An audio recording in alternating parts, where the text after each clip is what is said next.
بسم الله الرحمن الرحيم الحمد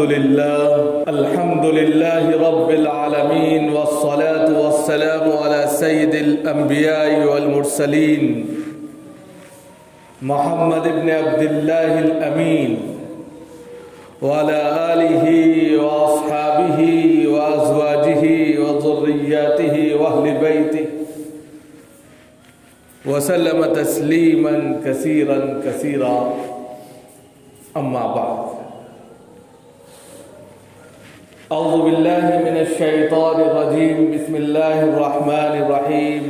والسارق والسارقة فاقطعوا أيديهما جزاء بما كسبا نكالا من الله صدق الله العلی العظیم۔ محترم بزرگوں اور دوستوں، دینی اور ایمانی بھائیوں، اپنے اپنے گھروں میں تشریف فرما ماں اور بہنوں، اللہ رب العزت کا شکر ہے، اس کا کرم ہے کہ اس نے اپنے بارگاہ میں آنے کی توفیق عطا فرمائی۔ حضرات، یہ بات دو چار کی طرح بالکل واضح اور صاف ہے کہ اسلام اور اسلامی تعلیمات کے اندر زندگی ہے۔ انسان کو صحیح طریقے پر زندگی جینے کا سلیقہ اس کے اندر ملتا ہے۔ اگر کوئی بھی انسان اسلام اور اسلامی تعلیمات کو اپناتا ہے تو وہ دنیا میں بھی سرخرو ہوتا ہے اور آخرت میں بھی اس کے لیے انعام و اکرام رکھے گئے ہیں۔ لیکن عام طور پر زندگی کبھی کبھی امتحان لینے پر آتی ہے اور ایسے میں انسان بہت بڑی غلطی کر بیٹھتا ہے اور نتیجہ یہ ہوتا ہے کہ اس کی پوری زندگی برباد ہو جاتی ہے۔ ایک تو اس بنیاد پر کہ اس نے اسلامی تعلیمات کو نہیں سمجھا، اسلام کے جو فنڈامنٹلز ہیں ان کو نہیں جانا، اسلامی شریعت کے اندر جو قوانین ہیں ان کو بھلا دیا، اور نتیجہ پھر یہ ہوا کہ جو اسلام اس کو بہترین زندگی میسر کر سکتا تھا، جینے کا سلیقہ دے سکتا تھا اور زندگی کو آسان بنا سکتا تھا، اس نے خود ایک ایسا طریقہ اختیار کیا کہ جس سے اس کی زندگی بدنما ہو گئی، داغدار ہو گئی اور آخر میں برباد ہو گئی۔ ایسے بہت سے واقعات ہمارے ساتھ گزرتے رہتے ہیں، ایسے بہت سے واقعات ہماری زندگی میں آتے اور جاتے رہتے ہیں، لیکن واقعات کا آنا یا کسی حادثے کا درپیش ہو جانا یہ ہمیں اس بات کی طرف اشارہ بھی کرتے ہیں کہ ہمیں اس سے عبرت حاصل کرتے ہوئے اب زندگی کا صحیح پڑاؤ ڈالنا اور صحیح پڑاؤ پر زندگی بسر کرنا ضروری ہے۔ کبھی ہم زندگی کے ان اہم مسئلوں پر غور نہیں کرتے، جبکہ عبرت کو دیکھنے کے بعد یا کسی نتیجے پر پہنچنے کے بعد سب سے پہلے انسان کو خود اپنے آپ کو اس آئینے میں دیکھنا چاہیے، ڈھالنا چاہیے اور اس کے بعد اپنی زندگی کا صحیح رخ بنانا چاہیے۔ یہی ایک کامیاب انسان کی علامت ہوتی ہے۔ لیکن آج کے وقت میں، آج کی جو سوسائٹی ہے، آج کا جو ماحول ہے، اس کے اندر نئے نوجوان جو ہماری نسل ہے وہ جلد بازی میں ایسے قدم اٹھا دیتی ہے، وہ جلد بازی میں ایسے کہہ سکتے ہیں کہ راہ پر نکل پڑتے ہیں کہ نتیجہ یہ ہوتا ہے کہ بعد میں بدنامی بھی آتی ہے اور دوسرے زندگی پر ایک بدنما داغ بھی لگ جاتا ہے اور ساتھ ہی ساتھ کسی دوسرے کا نقصان بھی ہوتا ہے۔ تو اس اعتبار سے آج کی سوسائٹی کے انوسار اس کے تعلق سے ہمیں دیکھنا ہے کہ ہمیں کس طریقے سے زندگی گزارنا ہے اور سماج میں کیا کیا چل رہا ہے۔ اس مدعے پر بات کرنا ضروری اس لیے بھی ہو جاتا ہے کہ آج کے وقت میں آپ دیکھ رہے ہیں کہ بے روزگاری بہت تیزی کے ساتھ میں بڑھ رہی ہے، انسان کے پاس روزگار نہیں ہے۔ نتیجہ یہ ہے کہ اس کو اپنا پیٹ بھرنا ہے اور پیٹ بھرنے کے لیے پھر انسان کے پاس جب کوئی چیز نہیں ہوتی تو وہ چوری کرتا ہے، ڈکیتی کرتا ہے یا جو ہے رہزنی کرتا ہے یا چھاپا ماری کرتا ہے، کچھ نہ کچھ پھر وہ ایسا کام انجام دیتا ہے جس کے نتیجے میں جو ہے اس کی زندگی ایک غلط راستے پر نکل پڑتا ہے، اور پھر وہ اچھے اور برے کی تمیز کھو دیتا ہے۔ ایک مرتبہ اگر اس کا لگ گیا، اس کا چانس لگ گیا،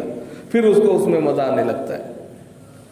جبکہ یہ ایک آزمائش ہوتی ہے زندگی کے اندر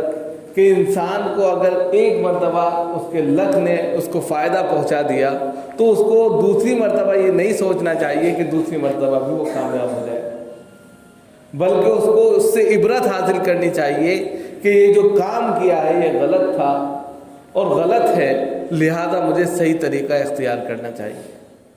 لیکن عام طور پر جو دیکھا یہ جاتا ہے کہ جب ہم کوئی غلط قدم اٹھاتے ہیں اور اگر ہمارے متعلقین میں سے کسی کو پتہ چل جاتا ہے کہ یہ غلط ہے اور اس وقت اس کو روکا نہیں گیا، ٹوکا نہیں گیا، تو اس کا قدم اور بڑھتا چلا جاتا ہے، اور اس میں پھر جو ہے والدین ملوث ہو جاتے ہیں، بھائی ملوث ہو جاتے ہیں، اور بہت سے ایسے لوگ ملوث ہو جاتے ہیں کہ وہ اس کی اس برائی کو بھلا کر اس کی اس آمدنی کو دیکھنے لگتے ہیں کہ جو آمدنی وہ لے کر آ رہا ہے، لیکن یہ سوال کرنے سے ڈرتے ہیں کہ کہاں سے لا رہا ہے، کیوں لا رہا ہے، کیسے اختیار، کون سا طریقہ اختیار کر کے لا رہا ہے، اس پر کوئی توجہ نہیں ہوتی، اور نتیجہ یہ ہوتا ہے کہ ظاہر سی بات ہے کہ ایک وقت تک انسان کو چھوڑ دی جاتی ہے۔ قرآن میں بھی کہ اللہ رب العزت انسان کو ڈھیل دیتے ہیں، رسی کو چھوڑ دیتے ہیں، جس طریقے سے آپ پتنگ اڑاتے ہیں ڈھیل چھوڑ دیا، اسی طریقے سے اللہ رب العزت بھی اس کی اس کرتوت پر، اس کے اس عمل پر، اس کے اس خراب قدم پر ڈھیل دے دیتے ہیں، کرے بھائی کتنا کرتا ہے۔ لیکن جب شکنجہ کسنے کا نمبر آتا ہے، جب پکڑ آتی ہے، تو پھر پلک جھپکنے سے پہلے اللہ رب العزت اس کی گرفت کر دیتے ہیں، اور نتیجہ پھر ایک دم کیا ہوتا ہے کہ سارے پتے اس کے باہر آ جاتے ہیں، کوئی اکا بھی وہ اپنا بچا نہیں پاتا، اور نتیجہ یہ ہوتا ہے کہ وہ گیم ہار چکا ہوتا ہے اور پکڑا جاتا ہے۔ اب اسی کو یہاں پر سمجھنا ہے کہ قرآن اور شریعت ہمیں کیا کہتی ہے، اور آج کے وقت میں ہم نے کیا کس طریقے سے اپنے آپ کو بنا رکھا ہے، اس چیز کو بہت سمجھنا ہے، اور خاص طور سے ڈیپلی سمجھنا ہے۔ اور ہم سب سے ریکویسٹ بھی کریں گے، درخواست کریں گے کہ اپنے متعلقین میں اگر کوئی بچہ کہیں بھی کسی بھی طرح سے کام کر رہا ہے اور وہ اپنی پگار سے زیادہ انکم لے کر آتا ہے، تو آپ اس سے سوال کریں کہاں سے آئی، کیسے آئی۔ آج کے وقت میں ہم یہ پوچھتے ہی نہیں ہیں۔ 5,000 اس کی تنخواہ ہے اور وہ جو ہے 35,000 کا موبائل چلا رہا ہے، تو آپ اس سے پوچھیں کہاں سے لے کر آئے، اللہ میاں نے تو دے نہیں دیا تم کو، یا کسی اور مخلوق نے لا کے تو آپ کو دے نہیں دیا۔ تو یہ ساری چیزیں آپ کو نظر رکھنی ہے اگر آپ کو اپنے بچے کی صحیح تربیت کرنی ہے، اور اگر نہیں کرنی ہے تو نتیجے پھر بعد میں سامنے آئے گا۔ تو نتیجہ کیا ہوتا ہے کہ ایک تو سب سے بڑی کمزوری کیا ہوتی ہے کہ ہم اپنے بچوں کو پڑھاتے نہیں ہیں۔ سب سے پہلے تو ان کو تعلیم دینی چاہیے، اور اگر تعلیم میں کمی ہے کسی طرح سے اور گھر کے حالات بہت اچھے نہیں ہیں، کام پر لگا دیا، اچھی بات ہے، چلیے کوئی اس نے کاروبار یا کسی جگہ لگ کر اپنی زندگی کو صحیح کرنے کی کوشش کی، یہ اچھا عمل ہے، لیکن اس اچھے عمل میں ایک ایسی برائی پیدا کر لینا کہ جو چوری کی ہو، جو ہاتھ کی صفائی کی ہو، اور اس طریقے سے صفائی ہو کہ کسی کو پتہ نہ چلے، تو یہ چیز غلط ہے۔ دیکھیے روزی میں برکت نہیں ہو سکتی، لاکھ آپ چوری کے پیسے سے لاکھوں کروڑوں روپے جمع کر لیں، لیکن اس پیسے میں برکت ہو ہی نہیں سکتی، اس پیسے کے اندر آپ کو سکون مل ہی نہیں سکتا، اس پیسے سے آپ کاروبار اور ترقی کر ہی نہیں سکتے، کہیں نہ کہیں آ کر وہ پیسہ نکل جاتا ہے، کہیں نہ کہیں آ کر وہ پیسہ جو ہے ضائع ہو جاتا ہے۔ اگر ایسا ہوتا تو جتنے بڑے بڑے چور ہیں وہ اسی طرح دھکے نہ کھاتے، بہترین بڑے بنگلے میں رہتے، لیکن ان کی زندگی جتنے بھی آپ ویرپن سے لے کر دوسرے ڈکیتوں کو دیکھیں، بڑے رہزنوں کو دیکھیں، ان کی زندگی ایسے پلیٹ فارم پر گزری ہے کہ جو بس کبھی یہاں تو کبھی وہاں، اور کبھی وہاں سے کبھی یہاں، اس طریقے سے زندگی گزرتے ہوئے وہ دنیا سے چلے اور لے کر وہ بھی کچھ نہیں گئے، یہ بھی یاد رکھیے، سب کچھ یہیں چھوڑ کر چلے۔ اب ایسے میں ہماری ذمہ داری یہ ہے، اور ایک واقعہ یہاں پر بیان کرنے کا من کرتا ہے، اگرچہ یہ واقعہ کہانی کی شکل میں ہے لیکن فی نفسی یہ واقعہ ہمیں ایک سبق بھی دیتا ہے۔ کچھ حکایتیں، کچھ قصے ہمیں، کچھ کہانیاں ہمیں سبق دے کر جاتی ہیں۔ کہتے ہیں کہ سلطانہ نام کا ایک ڈاکو تھا، اس نے ایک انڈا چوری کیا۔ انڈا چوری کرنے کے بعد جب وہ گھر لے کر آیا تو اس کی ماں نے اس سے کوئی باز پرس نہیں کی، اس سے پوچھا نہیں کہاں سے لے کر آیا، اور اس نے انڈا بنا کر، آملیٹ بنا کر کھا لیا۔ کہتے ہیں کہ یہ اس کا پہلا قدم تھا جو برائی کی طرف بڑھا تھا، اور جس پر اس کی ماں نے اس کو ٹوکا نہیں تھا، اور نتیجہ یہ ہوا کہ وہ اپنے وقت کا سب سے بڑا ڈاکو بن گیا۔ جب اس کو پکڑا گیا اور پھانسی کی سزا ہوئی تو پھانسی کے پھندے پر پہنچنے سے پہلے آخری خواہش پوچھی جاتی ہے، تو اس نے کہا کہ میں اپنی ماں سے ملاقات کرنا چاہتا ہوں۔ تو اس کی ماں کو بلا دیا گیا، تو جب اس کی ماں اس کے پاس آئی تو اس نے اس کا کان نوچ کر کھا لیا۔ تو سب اس کو مارنے لگے، برا بھلا کہ آخری وقت ہے اور دیکھو بدتمیزی کر رہا ہے، اپنی ماں کو بھی نہیں چھوڑا۔ تب اس نے ایک بات کہی کہ آج جو میں اس کنڈیشن پر ہوں یا اس پوزیشن پر ہوں یا پھانسی کے پھندے پر پہنچا ہوں تو اس میں میری ماں کا کردار ہے، کہ جس وقت میں انڈا لے کر آیا تھا اس وقت میں نے اپنے ماں سے کہا تھا یہ انڈا ہے، یہ میں لے کر آیا ہوں، اور میری ماں جانتی تھی کہ چوری کا انڈا ہے، مجھے اس نے ٹوکا نہیں اور میں آج یہاں پہنچ گیا۔ اور نتیجہ یہ ہوا کہ دراصل میری جتنی بھی کہہ سکتے ہیں کہ غلط کاریاں ہیں یا غلط ایکٹیویٹی ہے، اس کی سب سے بڑی ذمہ دار میری ماں ہے۔ اب اس سے ہمیں سبق یہ ملتا ہے کہ ہم اپنے بچوں کی ایکٹیویٹی کو بخوبی جانتے ہیں۔ ہر شخص جانتا ہے کہ ہمارا بچہ کتنا قابل ہے، کیا کرتا ہے، کہاں رہتا ہے، کس کے ساتھ میں اٹھتا بیٹھتا ہے، کتنا کماتا ہے، سب کچھ ہمیں معلوم ہوتا ہے۔ لیکن اس کے بعد بھی اگر ہم نظر انداز کرتے ہیں تو پھر سلطان اور ڈاکو کا وہ واقعہ پھر آپ اپنے ذہن میں رکھیں کہ وہ اس پوزیشن پر پہنچ گیا کہ اس کا نام لیتے ہوئے لوگ خوف کھانے لگے، لیکن جب وہ اس دنیا سے گیا تو ایک سبق دے گیا کہ میرے تمام کے تمام گناہ جو ہے میرے ماں کے سر ہیں جس نے مجھے پہلی مرتبہ نہیں روکا۔ لہذا یہی کنڈیشن آج بھی اس کہانی کے انوسار، اس کہانی سے متعلق یہی بنے گی کہ اگر ہمارے متعلقین میں کوئی بھی بندہ غلط طریقہ اختیار کر رہا ہے اور ہم اس کو روک سکتے ہیں حدیث کے تعلق سے، حدیث کی روح سے۔ حدیث میں کیا آتا ہے اس کو بھی دیکھیں کہ من رأى منکم منکرا فلیغیرہ بیدہ، من رأى منکم منکرا فلیغیرہ بیدہ فإن لم یستطع فبلسانہ فإن لم یستطع فبقلبہ وذلک ضعف الایمان۔ اس حدیث کی روح سے ہم ہر اس بندے کو روک سکتے ہیں جس کو ہم جانتے ہیں کہ اس کو روکنا چاہیے۔ اس کے اندر بتایا گیا کہ جب کبھی کسی منکر کو، غلط کام کو، غلط چیز کو، غلط بات کو دیکھو، غلط عمل کو دیکھو، غلط کام کو دیکھو تو آپ اس کو فوراً اپنے ہاتھ سے روک دو۔ آپ کی طاقت ہے، آپ کی قوت ہے، آپ نے اس کو فوراً وہیں کہ وہیں جام کر دیا، روک دیا، بریک لگا دیا، تو وہ غلط آگے نہیں بڑھے گا۔ اب غلط میں ہر چیز غلط آ جاتی ہے، چاہے وہ شراب کا پینا ہو، چاہے وہ جوا کھیلنا ہو، چاہے وہ سٹے بازی ہو، چاہے وہ جو دڑا لگانا ہو، چاہے چوری کرنا ہو، چاہے رہزنی کرنا ہو، چاہے ڈکیتی ڈالنا ہو، چاہے ادھر سے ادھر مال کو سپلائی کرنا ہو، یہ ساری چیزیں اس کے اندر انکلوڈ ہیں۔ آپ جان رہے ہیں اور روک نہیں رہے تو اتنا ہی مجرم آپ بھی بنتے چلے جائیں گے۔ اور اگر آپ ہاتھ سے نہیں روک سکتے تو دوسرا پہلو اس کا بتایا تو زبان سے روک دو۔ بھائی غلط کر رہے ہو، تم بہت بھوتو گے، غلط بات ہے، ہم کچھ کہہ تو نہیں سکتے تمہیں لیکن ہم سمجھا رہے ہیں تمہیں، ابھی سمجھ جاؤ تو بہت اچھا ہے، لیکن بعد میں جب اس کا نتیجہ برآمد ہوگا تو بہت برا ہوگا اور پھر تم جھیلنا۔ جب آپ اس طریقے سے سمجھاتے ہیں، زبان سے کہہ دیا آپ نے، اب اس کا اپنا عمل ہے. اس کے بعد بھی اگر آپ اتنی بھی طاقت نہیں رکھ سکتے اس کی زبان سے برا کہہ سکیں، تو اس کو وذالک اضعف الایمان، کہ دل میں برا سمجھیں کہ یہ غلط کام ہے،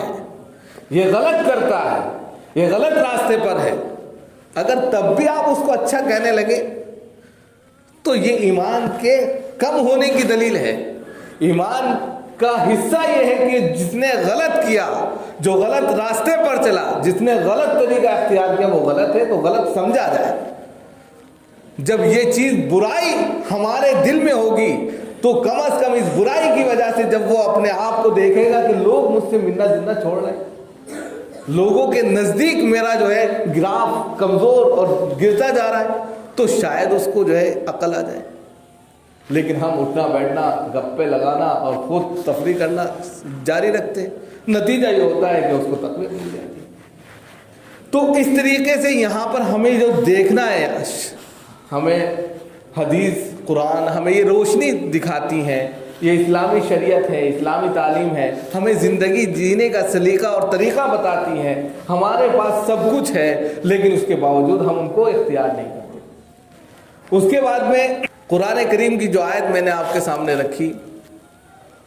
اس کو بھی دیکھنا چاہیے. قرآنی نقطہ نظر سے کیا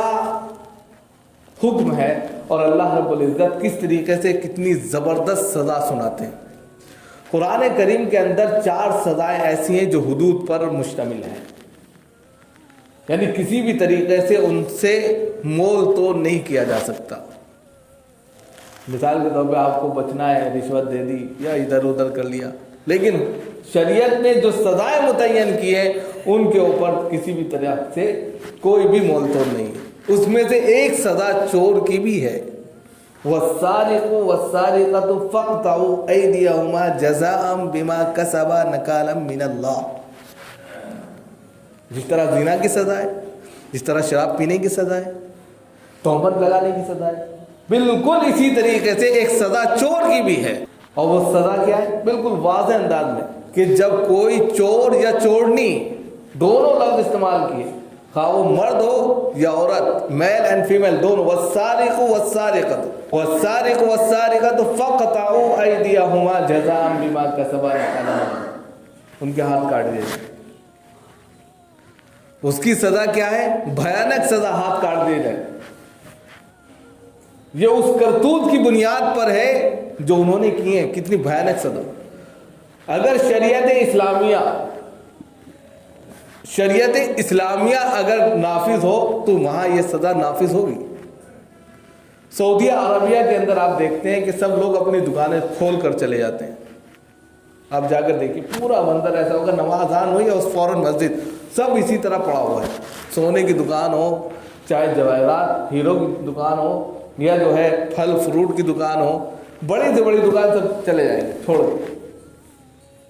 انہیں اس بات کا خطرہ نہیں ہے کہ چوری ہوگی. کیوں؟ کہ وہاں ایک سزا متعین ہے کہ اگر چوری ہوئی تو ہاتھ کاٹے جائیں گے،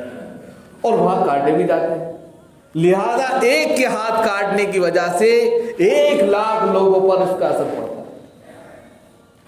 دلی کا